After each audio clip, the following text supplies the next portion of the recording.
Everyone এই ভিডিঅ'টোত সকলোকে স্বাগতম জনাইছোঁ। অহাকালি মেট্ৰিকৰ ফলাফল ঘোষণা হ'ব বুলি নিউজটো আহিছে। মেবি 100% দিব, বাট এটা কথা কওঁ, বহুতে কৈ আছে যে নিদিব পাৰে। এইটো নৰ্মেল কথা যে পষ্টপন হোৱাটো নৰ্মেল কথা, পষ্টপন হ'বও পাৰে।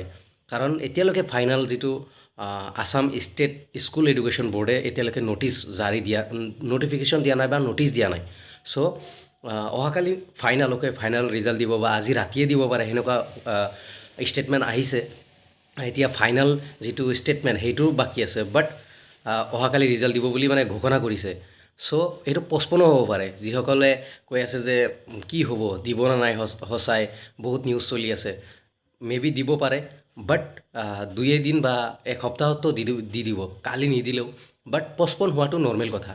বাট এতিয়ালৈকে টিল নাও মানে নিউজখিনি এই আছে যে ইনফৰমেশ্যনখিনি যে অহাকালি বা আজি ৰাতিৰ ভিতৰত ৰিজাল্ট দিব মেট্ৰিকৰ, আৰু আগন্তুক 15 ডেজ বা 20 ডেজ পিছত এইচএছৰ ৰিজাল্ট দিব, বা এক সপ্তাহ যিদিনা মেট্ৰিকৰ ৰিজাল্ট দিব তাৰে এক সপ্তাহ পিছতহে বা উইদিন 1 উইক আৰু 15 ডেজত এইচএছৰ ৰিজাল্ট দি দিব।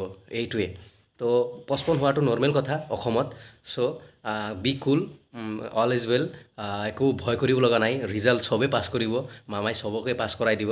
তো বেষ্ট উইচেছ থাকিল, বি কুল। আৰু ৰিজাল্ট কালি আহে বা পৰহি আহিবই।